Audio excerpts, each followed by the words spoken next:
You see, if a person votes, generally speaking, he has to go through a lot of things that he does. He doesn't just go pick up and vote.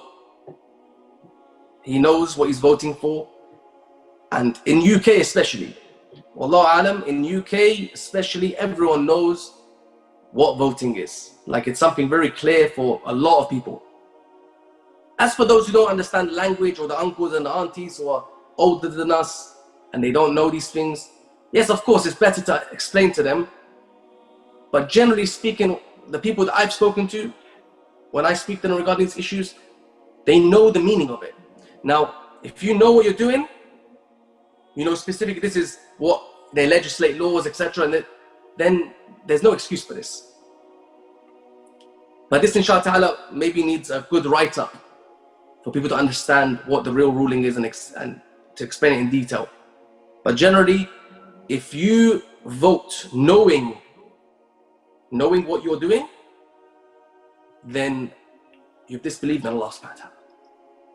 If you vote in a democracy knowing that this is man-made laws, then you've left the fold of Islam. But the question is, just like right now, if someone speaks to you and he tells you to say something in Japanese, if you say this in Japanese and you don't know what it is, but you say it, and it's words of kufr, do you become kafir? No. Because you don't know what the intent behind this is. That doesn't mean there's a condition for you to become a kafir when it comes to, it's not a condition to have intention, because that means then everyone's Muslim. Because the Christians, they don't intend to do kufr or shirk, nor do, if you ask any Christian, are you doing shirk? They'll tell you, no, I'm not doing shirk. If you ask any Shia, if you ask any Sufi, or whatever you want to call it, Berelvi, whatever, if you ask him, are you doing shirk? He'll tell you, I'm not doing shirk. So it's not about what you're doing, it's about, do you know the reality behind this? So as I said, if you said something in Japanese, someone told you to say something in Japanese or in Chinese, wherever it is, and you don't understand it, then this is a barrier.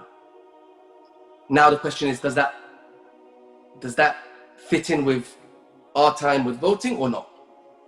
Wallahu a'lam.